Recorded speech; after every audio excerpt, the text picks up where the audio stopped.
Dave and Ghost here. Another video for you. And a story and an explanation.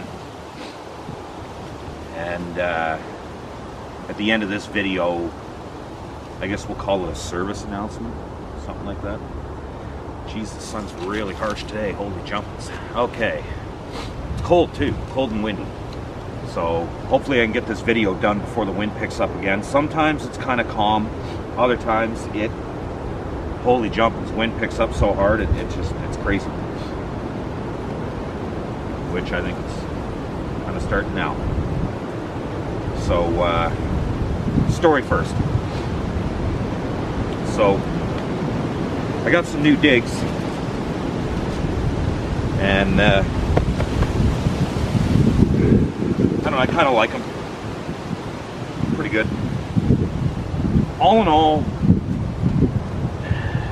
I'll go camping in a decent pair of boots and a leather jacket. I didn't really start getting into this whole, camouflage thing, whatever, until I started doing videos. And part of it is, look the part.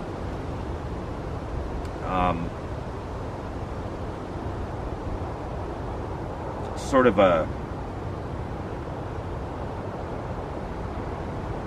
I kind of think of it as wearing a uniform, basically. This is my uniform when I'm doing this. I have, a security uniform when I'm at work. I have that mentality, I guess. So that's more or less why I do it. But I do find, since I've been doing it, I like it. I think they're kind of nice. I think they're kind of warm. They're usually fairly rugged and well built, so I like them. And dog hair, holy jumpers. If you don't like dog hair, don't get a husky. Holy jumpers.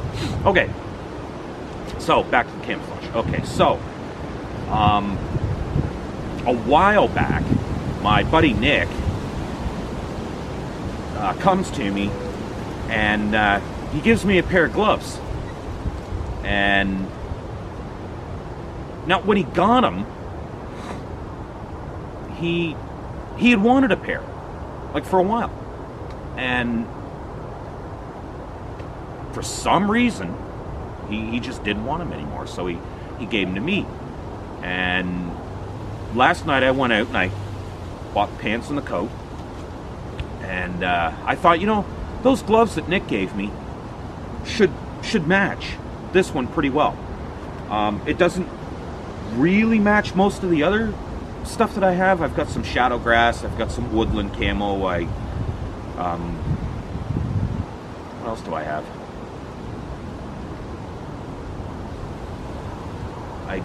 I think it's called Timberland or something. I can't remember exactly. I don't know, but the gloves don't really match anything that I have. But I saw this stuff here, it was on sale. And I figured, you know what, why not? It's getting cold out. Like right now it's like -1 or something. Feels like -5 with the wind, but when it really, really picks up, I think it's a little worse than -5. It's chilly. So,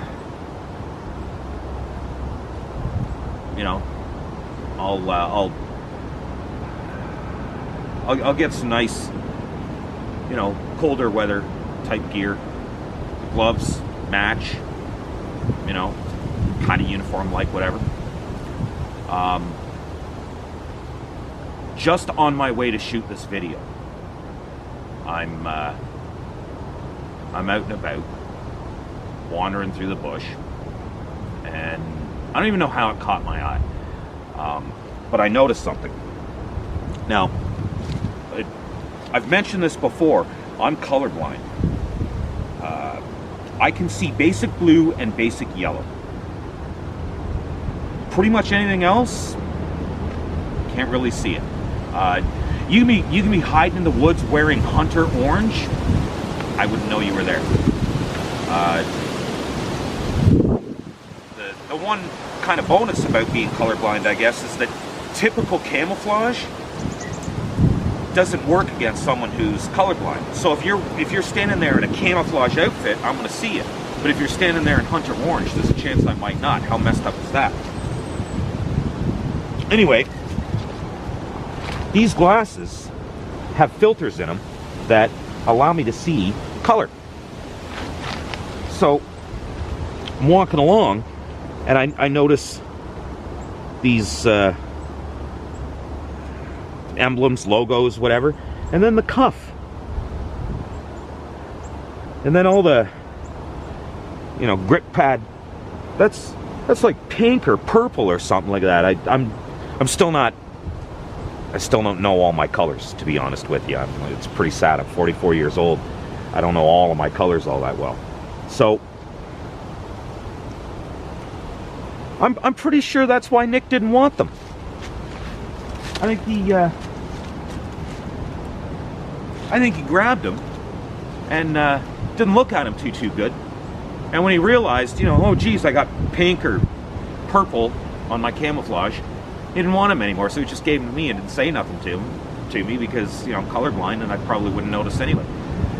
And I am a night shift worker, so I'm not out in the daytime all that much.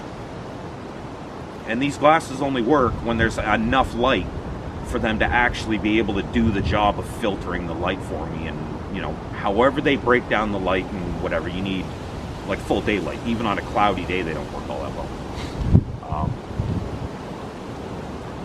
But that leads into the explanation now. I am a night shift worker.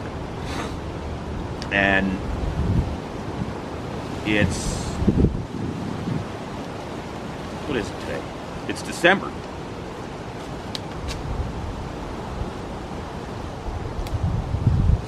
So December 6th in southwestern Ontario. I generally sleep throughout the day. Now in the summertime, that's not all that much of a problem. It's not that big a deal. Because it doesn't get dark until, you know, 8:30, 9:30, depending on the time of year. You know, I can wake up at 3 or 4 o'clock in the afternoon, have my coffee, make some breakfast, and still get out in the woods and have plenty of light to shoot videos.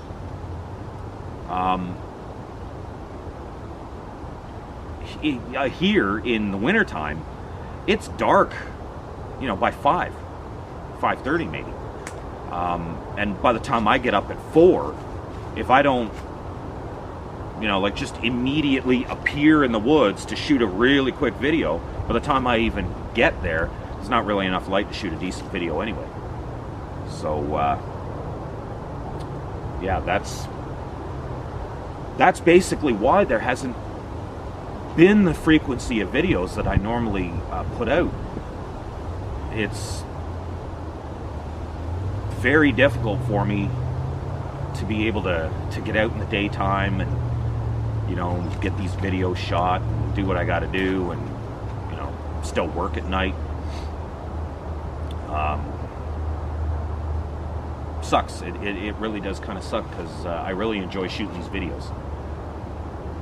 But trying to get out in the daytime, it can be a little more of a challenge than it would be for your average person who works a day job, I guess. Yeah, that's basically why you haven't seen the frequency of videos that you would normally see. And I'm thinking, I didn't ever want to do this, but I'm thinking I might have to start shooting some videos in my house. I much prefer, you know, a natural setting for these videos. I like getting out in the bush, taking my dog for a walk, and, you know, enjoying. I live in the city. I live in London, Ontario, and oh God, I really don't like the city, really at all. But this is where the work is, so.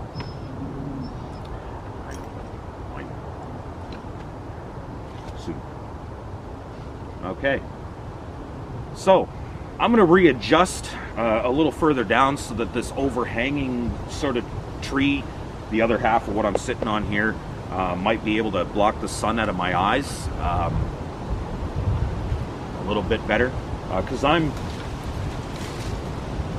very light sensitive. I have acute photosensitivity, and that's part of the reason I'm a night shift worker.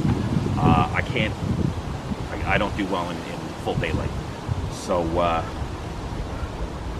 we're going to pause, maybe readjust a little bit, and we'll get back to the video. That's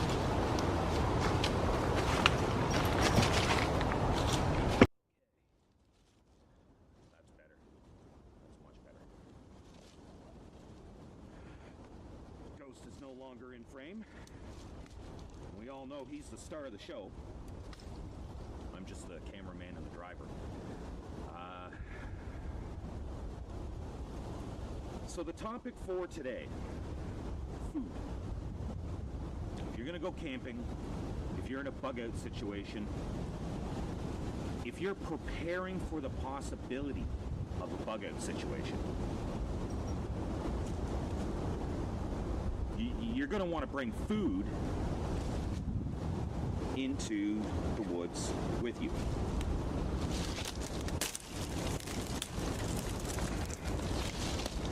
I don't know if that's interfering with the camera shot or not, so should have done that before I started the camera up, but this isn't exactly scripted. Alright,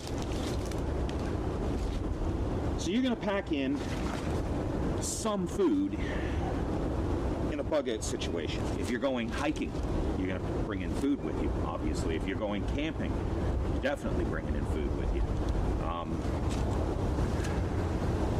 In any scenario like that, there's the right kind of food and there's the wrong kind of food. And there's been some debate on that.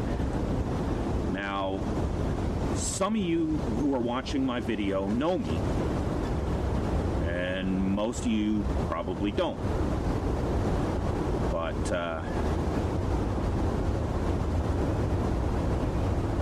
for those of you that don't, you'll have to take my word for it. I don't just talk to hear the sound of my own voice. If I say something and I'm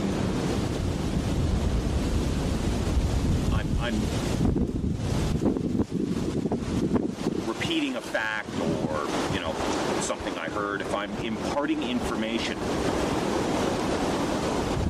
I go online, I do some research, I make sure I know what I'm talking about.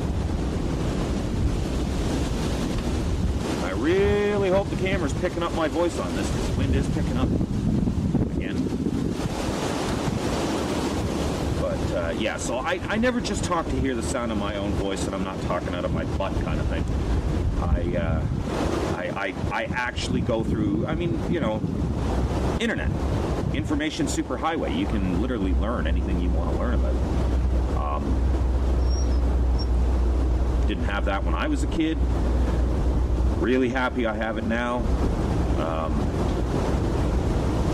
It's almost 2018, and like a year and a half ago, I got rid of my 2000 Durango. And the only reason I had it as long as I did is because I look up on the internet how to fix whatever problem it needed to keep on the road, and it didn't cost me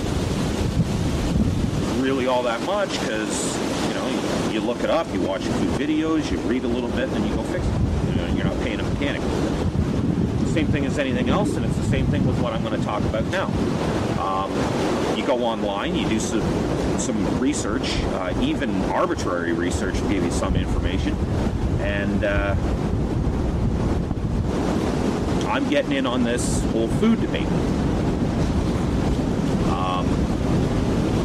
The bad food. Ramen noodles. Ramen noodles are absolutely horrible. Horrible, horrible, horrible. And a lot of people like to talk up the ramen noodles. They're high in calories. They've got, salt and whatever for the electrolytes and, blah, blah, blah. They're really lightweight. You can bring in a lot of them. Yeah, they are high in calories. They're also high in fat, saturated fats. They're high in sugars.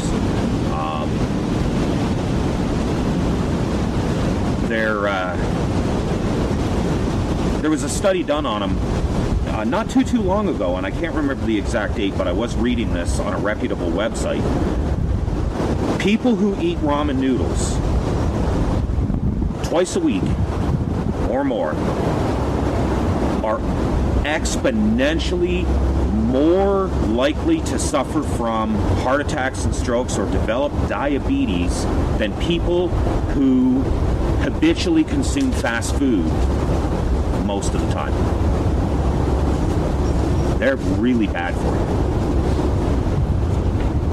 They also don't really have all that much to them. I mean, they do have calories, but you're not really getting much more than just calories out of it. It's just sugars and carbohydrates.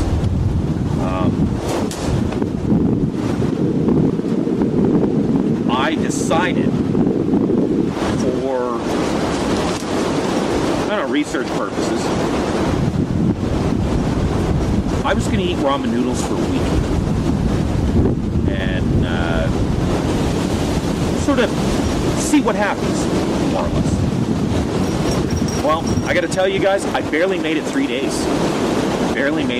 I was craving something so bad. I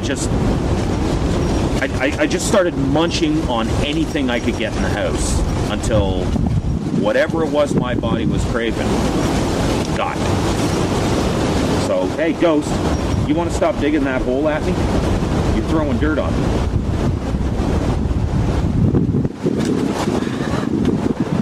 So, I couldn't eat those things for a week. Hey, knock it off. I don't want to get dirty, man. So,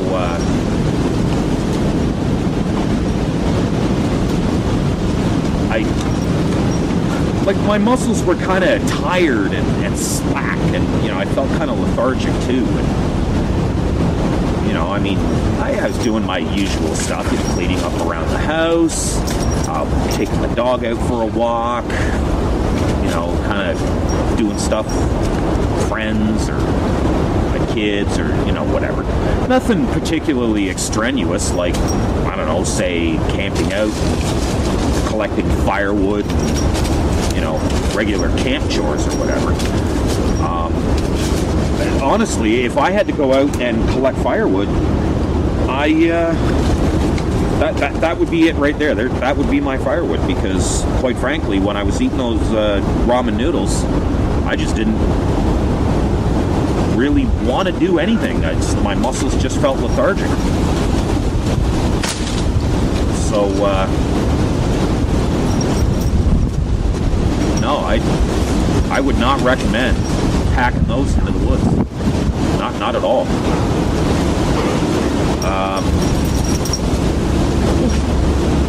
A good middle ground, in my opinion, MREs.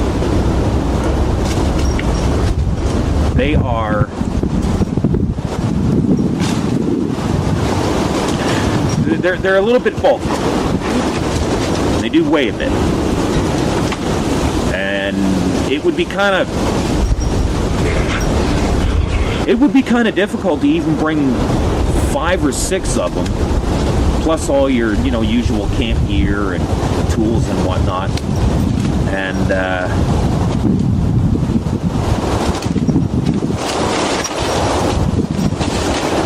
not have like too much weight, or this great big gigantic pack that you can barely carry. But if you're just going for a couple of day camp, awesome. They're great. They've got lot of them, they have like little candies in them or whatever, and they've got, napkins and wet naps and whatnot. So, I mean, fire starter, toilet paper, whatever. They all come with like eating utensils and whatnot too. So, you don't have to pack in any of that. And most of the time they're plastic eating utensils, but they're still pretty robust. They're not flimsy, crummy little ones. So they're a good middle ground. For an extended camp trip or preparing for a bug out situation, for everything that I've been able to kind of think of and look up and research, beans and rice, particularly black beans, which are my personal favorite. I don't mind red beans, but I much prefer black beans. And don't take my word for this, look it up. Black beans are recently sort of being called the world's most healthiest food. They're like 30% protein. They have some kind of a digestive resistant carbohydrates. So, although you do digest them, it takes longer to actually accomplish that. So, how it basically works is carbs turn into sugar, and sugar turns into insulin. So, depending on how your body works, and if you're, hyperglycemic, hypoglycemic, diabetic, kind of whatever, sometimes you'll eat something and you'll either get a spike in blood sugar or a spike in insulin. Black beans, on the other hand, because they take longer to digest because of that resistant carbohydrate thing, you don't get those spikes, but you get a benefit over time. So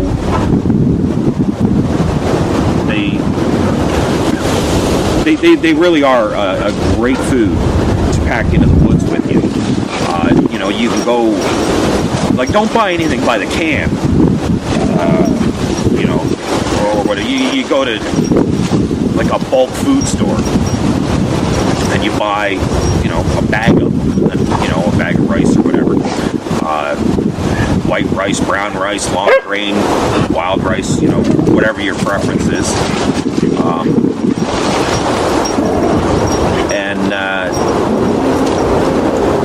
You can pack in a lot. It's dried, dehydrated, kind of whatever, so you will have to soak the beans for quite a while and, actually plan ahead for your meals.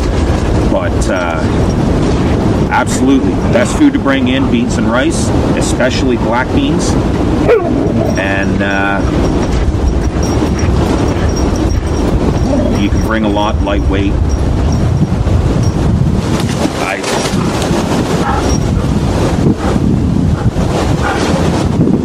My dog is just going absolutely nuts off the camera frame here. He's got probably 5 holes dug by now. At least he's digging the other way. So, all in all, with this whole thing about prepping, more or less, a lot of people are weighing in their opinions on what's good, what's bad, what should you stock up on, and what you should avoid, or kind of whatever. A lot of people were lauding the ramen noodles, and they are absolutely the worst thing you can stock up on. They're okay to fill the hunger gap every once in a while and whatnot, but no, as a staple meal, no. People really should do a little more research on things like that, especially if they are prepping for some possible future calamity of some kind or another. If something were to happen and you're living off of what you've stockpiled, what you're prepped, and then you realize hey, these things aren't quite cutting it. You're not exactly going back to the store and exchanging them or buying new stuff, you know.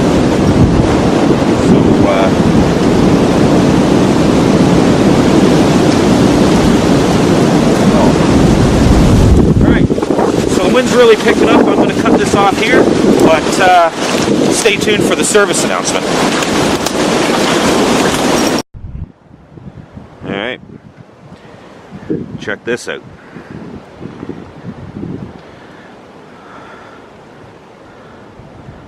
I'm in sort of a new area. I mean, I've been in the area, but I haven't been in this specific section before. And you know, I'm sort of way off to the side from where I normally go, looking for, you know, a new area to shoot this video. And I come like all these garbage bags just sort of tied up all over the place. And they got a sign here. Invasive plant removal. Aggressive buckthorns are choking our native plants and destroying the niche habitats needed for many of our native plants, birds, and animals. Care to help us remove invasive buckthorns? Give our native plants a chance. Contact maintenance@tvta.ca, Thames Valley Trail. So it's good that they're doing that. I've personally noticed a lot of giant hogweed not too far from here. It'd be nice if they maybe try to get rid of that too, but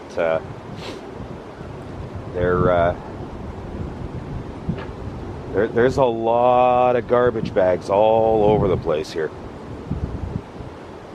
So if any of you are around London, Ontario, Thames Valley, and you're interested in helping out, getting rid of invasive, aggressive buckthorns, then you got that web address, maintenance@tvta.ca. What we got over here?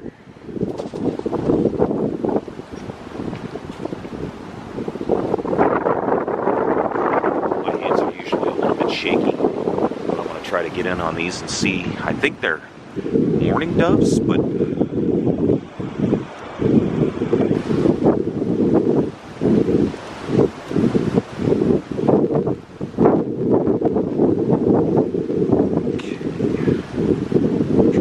exactly where they are on this.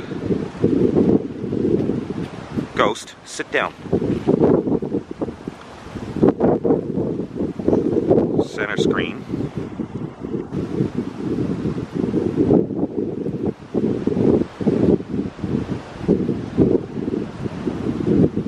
I think those are morning ghosts. Yeah, I'm not using my tripod. My hands are a little too shaky to get in there.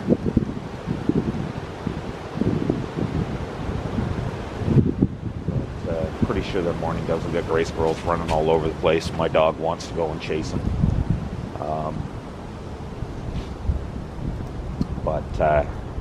Yeah, so I'm gonna continue looking for a nice spot to shoot this video that I'm here to do, and I'm gonna tack this one in. I don't know, beginning, end, middle, I don't know, somewhere. You'll see.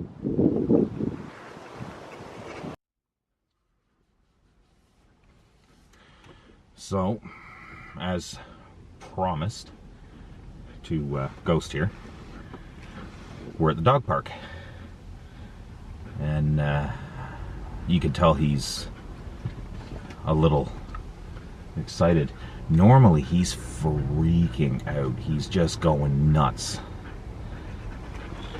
So for some reason today he's a little calmer.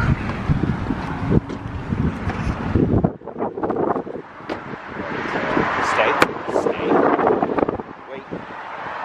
hold on. Okay.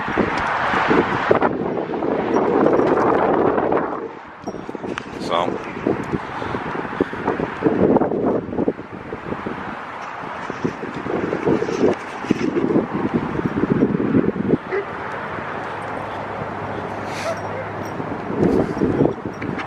He's actually pretty calm today. Now,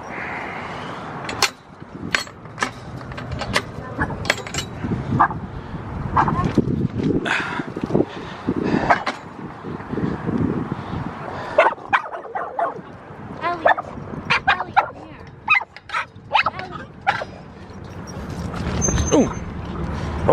Okay, hold on.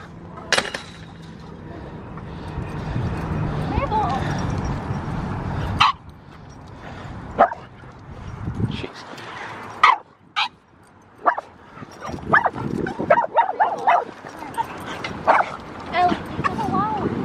Oh, they're fine.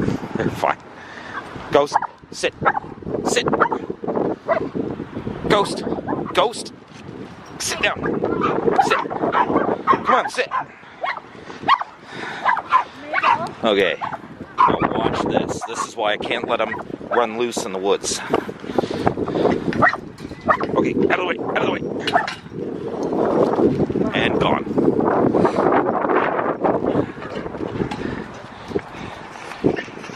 So, some people ask me why... Oh, hello there, big guy.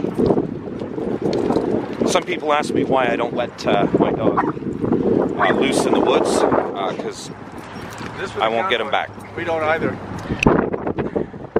They'll just go. Look at that big guy right there. I used to have a dog kind of like that when I was a kid. So, okay, I'm in a fenced-in dog park, and we come here all the time. We show up, he's white, we leave, he's usually black. That probably wouldn't be a problem today because everything's frozen. Yeah, when I'm here, he don't care who his owner is.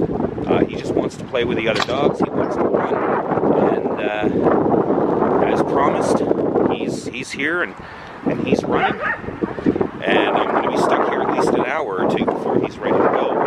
In here, we don't go until he's ready to go. So he's way down over there playing with a dog.